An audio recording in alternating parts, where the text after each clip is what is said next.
eyes. We called her Onyx. And my dog was a German Shepherd. We called her Nestle, named her after the chocolate. Nestle was the runt of the litter. So Nestle was much smaller than the other dogs, the other German Shepherds. But here's the thing. Nestle, like so many dogs, was incredibly affectionate and excited and friendly and would just love jumping on you and giving you all kinds of dog kisses, you name it. Nestle was a very typical dog and a great German Shepherd, very loyal and protective. Now Onyx, not so much. Onyx was really the stereotypical cat. Very strong, independent, and completely uninterested in people until she wanted something, especially when it was time to eat. Then Onyx would come up and purr and rub up against your leg and show you love and affection and let you pet her. Otherwise, she wouldn't let you touch her. And so, because of this, I wasn't surprised that long ago when I read an article that apparently scientists have been studying both dogs and cats. And they have affirmed what we already knew, and that is that dogs know the voice of their owner. And dogs know their own name. And so when they hear their owner calling their name, dogs get excited. Their heart rate goes up. They get a shot of adrenaline and generally just respond in this excited and affectionate manner. Cats actually are just like dogs. Cats know the voice of their owner, and cats know their own name. The difference is, cats just don't care.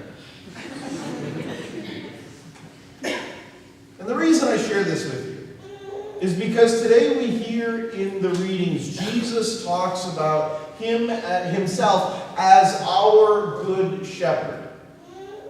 But you know what? I don't understand sheep.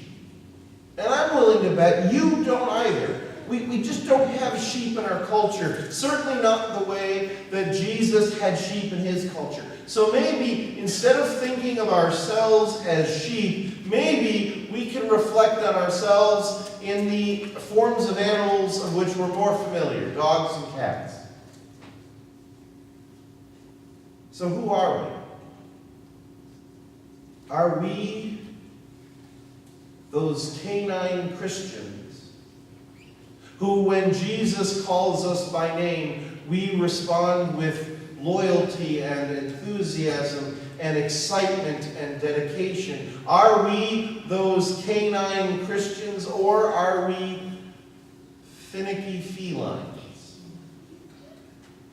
who know when the Lord is calling us by name, who know when God is calling us, but, well, we're just kind of sort of strong, independent folks? We struggle to find the enthusiasm and the zeal to respond to God's call with that passion and dedication, which we know we probably should.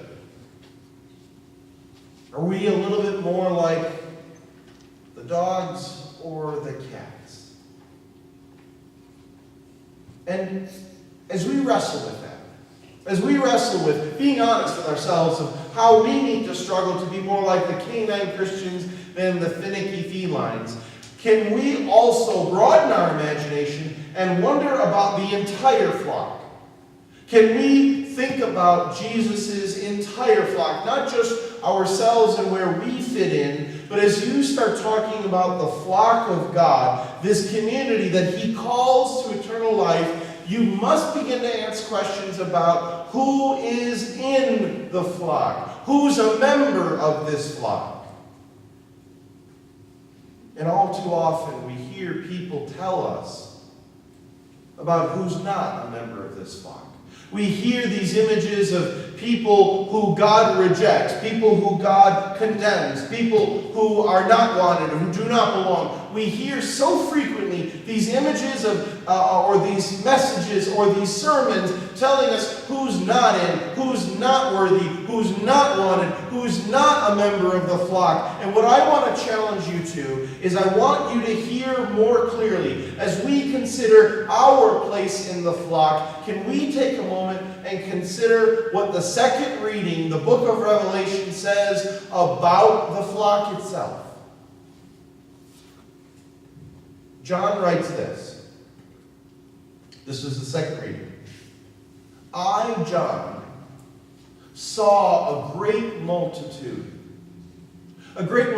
so large that no one could count it. I saw in this multitude people of every race, every creed, every nation, and every tongue. I saw in the flock of God a representation of the entirety of humanity, so large that no one can count it. Can we, as we listen to John's words, understand that God, in fact, is calling all of us?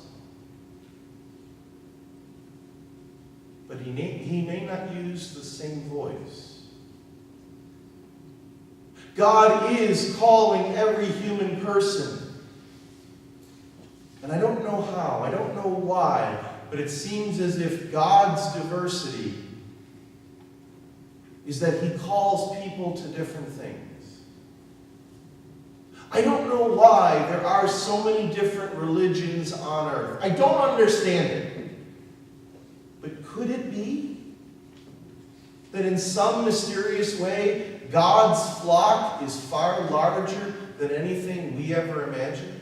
That seems to be what John is saying in the book of Revelation. I saw this great multitude. It's so big you can't count it. It's so big you can't limit it. It's so big you can't label it because it comes from every group of people, every race, every nationality, and every tongue. So could it be that as God calls out to the human heart, the heart of every human, that we are all called in different ways, and we respond to that call in different ways? But what's really up to us is not to limit in our imagination nor in our theology the size of the flock of God, but could it be that the challenge for us becomes to create a community where everyone is welcome to be part of this flock, to create a community that it doesn't matter who you are, where you've been, what's happened to you, or what you've done, you are welcomed among us. And we'll never propose a message that would limit anyone, condescend to anyone. We will never belittle or shame or guilt anyone. Rather, our doors will be swung wide open so that the flock that is so large that it can't be counted could always find a welcome here. Is that the challenge? I think it is. That we as members of the flock are called to create a community where all are welcome. I think the challenge for us is not so much to come up with theological or doctrinal limits to the size of the flock. I think the challenge for us is much more personal. The challenge for us is, are we a finicky feline Christian? Or are we a canine Christian? The challenge for us becomes, how do we respond to the call we're given? How do we give our life a little bit more every day? That's what the Lord is calling us to.